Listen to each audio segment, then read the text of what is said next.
Alors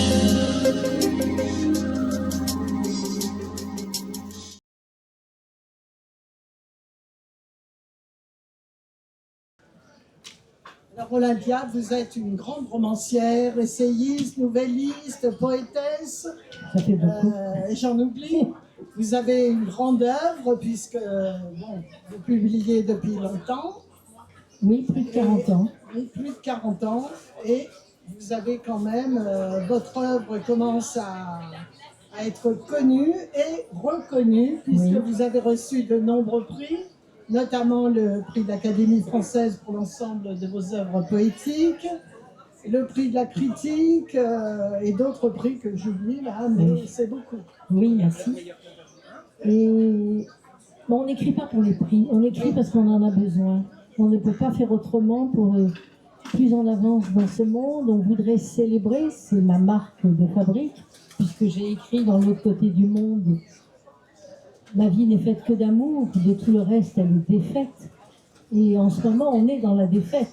Où qu'on se tourne, il y a des débuts de guerre, des milieux de guerre, pas de fin de guerre, des guerres qui recommencent, des morts, des injustices.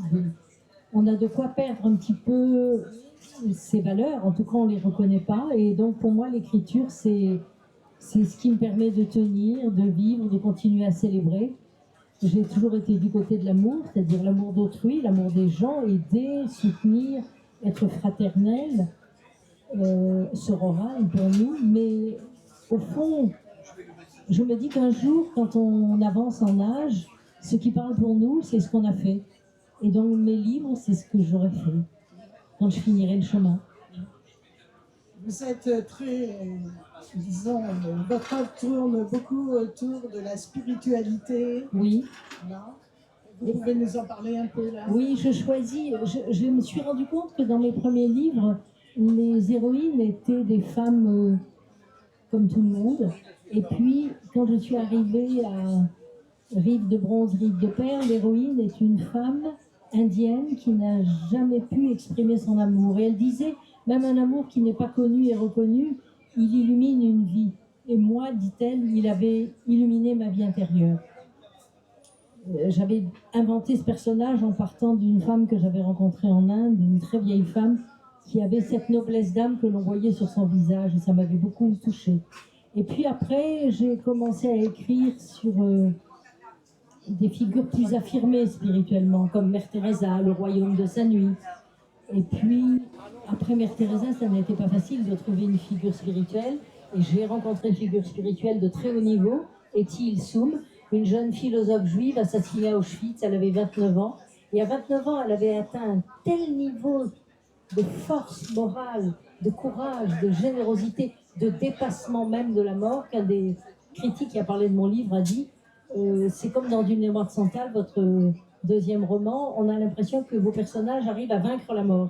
C'est-à-dire que la mort n'a d'intérêt que parce que c'est une porte que l'on ouvre pour aller dans l'autre dimension, d'où le titre L'autre côté du monde, là, pour ce texte poétique. Mais au fond, c'est ça, l'impression que on est là pour avancer spirituellement sur Terre. Et quand on a fini le chemin, on est rapatrié. Alors on est rapatrié de manière brutale, un accident d'avion ou de voiture.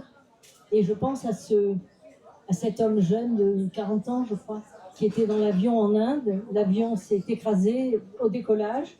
Et on a dit à tout le monde quel était le numéro de sa place. Et il paraît que depuis, dans le monde, tout le monde veut cette place. C'est le numéro 11A, c'était près du hublot. Et il a pu s'en sortir parce qu'il avait la porte devant lui. Donc, c'est pas une question de numéro, les gens devraient faire attention. Il avait la porte qui permet de... Il a poussé la porte et il a sauté. Évidemment, il s'est ramassé, mais enfin, il est vivant. Alors qu'il a vu autour de lui tout le monde exploser. Il a sauté juste avant l'explosion, si vous voulez.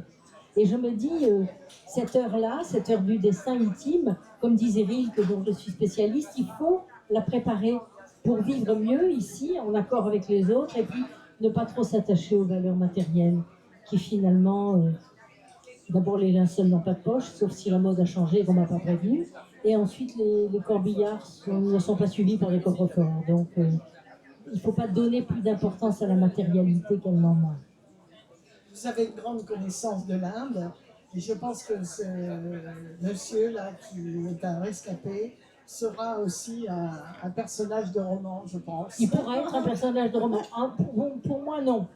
Parce que les romans, il faut que ça vienne d'une chose très très forte qui s'impose à soi. Et en ce moment, je travaille et retravaille sur Rembrandt, qui a eu une vie atroce. Il a perdu tous les êtres qu'il aimait et tous ses enfants, sauf une fille à la fin, et qui avait 16 ans quand il est mort, 15 ans. Mais non, non, il faut que ça vienne d'une chose très grave, ce sur quoi on écrit longtemps. C'est un compagnonnage. L'écriture, on vit avec quelqu'un pendant 3 mois, 6 mois, 1 an. Pour Mère Teresa, ça a été plus de 6 mois. Et c'est très déchirant parce que ça nous prend une part très importante de notre vie. Quand j'ai écrit sur Marguerite Duras, parce qu'elle était mon amie et qu'on m'a demandé d'écrire sur elle, ça a été une demande de l'éditeur. Je vais vous donner un exemple de ce que j'appelle ce qu'on met de soi-même dans l'écriture. Le livre est publié, je suis interviewée dans une radio à Paris importante et la journaliste Bérangère Bonte à l'époque dit quel souffle dans ce livre. Ben, j'y ai pensé, le souffle, j'ai failli en mourir, j'ai fait une double pneumonie. La Toubib, qui avait été légiste au moment de la mort de Marguerite, m'appelle et me dit on se voit à Saint-Louis, je te dirai pourquoi il faut que je te parle. Et quand elle me voit à Saint-Louis, elle me dit tu sais de quoi est morte Marguerite? Et j'ai commencé à comprendre. Elle me dit d'une double pneumonie aiguë, ce que tu as fait à la fin de l'écriture du livre. Donc ça veut dire que quand on se met complètement dans son écriture et dans son œuvre, on est touché de la même manière que le sujet dont on parle. D'où l'humour de ma Toubib qui m'a dit Olympia, je souhaite que vous écriviez un éloge de la flemme. Comme ça je suis sûre de vous retrouver après. Voilà. Entre autres mots. Alors, outre Marguerite Duras, il y a aussi Rilke qui occupe beaucoup de place dans votre œuvre. Oui. Parlez-nous de ce... Alors Rilke, c'est à mes yeux un des plus grands poètes de tous les temps, dépressif, on dirait aujourd'hui bipolaire. Il a eu une enfance malheureuse. Sa mère s'est un peu débarrassée de lui en croyant que ce serait bien qu'il fasse une école militaire à Saint-Pölten, en Autriche, comme ça il serait plus costaud. Et puis en réalité, les copains l'appelaient Bernard, en allemand le Toqué. Ils se moquaient de lui, il a eu une enfance très très très malheureuse. 7 ans en école militaire, ça l'a brisé. Et puis la vie veut que mon âme a rencontré la sienne et que j'ai fait ma thèse de doctorat sur lui. Et mon livre à publier à la rentrée chez Gallimard est un livre sur Rilke. Et c'est quelqu'un qui avait l'art de vivre à hauteur de spiritualité, justement. Il ne posait que des grandes questions. Il disait, par exemple, nous sommes des abeilles, nous butinons le visible pour le transformer en lumière qui va aller rejoindre l'invisible. Donc, c'est cette nourriture de l'âme que je souhaite à tous ceux qui vont venir au salon aujourd'hui et qui vont prendre de bons livres et avoir l'impression qu'ils avancent dans leur vie. Parce que l'écriture, si elle aide, c'est à aimer, à donner à aimer aux gens, c'est à célébrer tout ce qui nous reste encore et sur quoi il faut veiller beaucoup. Vous avez un titre où il est associé Rilke et Camille Claudel. Oui, parce que Rilke a rencontré, je suis une des rares à l'avoir repéré, il a rencontré Camille Claudel à Paris un jour qu'elle était au Jardin de Luxembourg. Il a cette phrase que je lui donne, elle n'avait rien et tout était à elle. C'est-à-dire qu'elle avait une telle stature, une telle noblesse. La souffrance l'avait beaucoup façonnée déjà quand il la rencontre en 1902. Et il est alors secrétaire de Rodin. Et il y a entre eux une amitié amoureuse très belle. Malheureusement, au moment où elle a été kidnappée par sa famille pour être enfermée dans cette maison où elle est morte de faim, de soif et de froid pendant la guerre, lui était parti comme toujours. C'est un nomade, hein, qui voyage, il bouge. Il n'était pas là. Et quand il rentre à Paris, il voit que tout est quai de béthune, tout est barricadé et que c'est fini, qu'il ne la reverra plus. Mais entre eux, il y a eu une amitié amoureuse très belle. Il tombait toujours amoureux des femmes qui avaient 10 à 14 ans de plus que lui. Donc c'était la nostalgie de la sœur qu'il n'avait pas eue, puisque avant lui, sa mère avait une fille, et quand lui est né, elle l'a habillée en fille, et elle l'appelait Sophia, du prénom de la petite fille. Et donc elle a été c'est une mère malencontreuse, mal aimante, enfin. Je ne la critique pas, parce qu'on n'est pas là pour critiquer les gens qu'on n'a pas connus en plus, mais elle a été une mère difficile, et lui disait... j'ai 2 obstacles dans la vie, le monde qui m'est hostile, et pourtant après il dira qu'on est sur Terre et que c'est le meilleur lieu pour progresser, et ma mère. Il a dit, je n'ai pas été aimant, je n'ai même pas assez aimé ma mère. Mais il avait tellement souffert qu'il avait besoin des figures fortes. Et la figure forte de l'amour, ça a été Louis Andréa Salomé, dont il a été fou amoureux. Et ça a été une passion sublime et un amour sublime. Même quand ils ne seront plus un couple, charnellement, ils seront toujours un couple spirituel. Et ils se sont accompagnés, elle l'a accompagné jusqu'à la fin de sa vie, jusqu'à sa mort. Et elle, lui est mort en 1926, elle est morte 12 ans après, en 1938, juste avant la déclaration de la guerre. Et un exemple intéressant, en face de chez elle, à Göttingen, comme la chanson de Barbara, il y avait une maison habitée par un nazi. Et un matin, elle se lève et elle voit la croix gammée sur le mur. Elle dit, ah non, ça jamais. Elle a fermé sa fenêtre, elle n'a plus jamais ouvert sa fenêtre pour ne pas voir cette croix gammée en face. C'était une manière de résister. Oui, voilà des portraits très forts.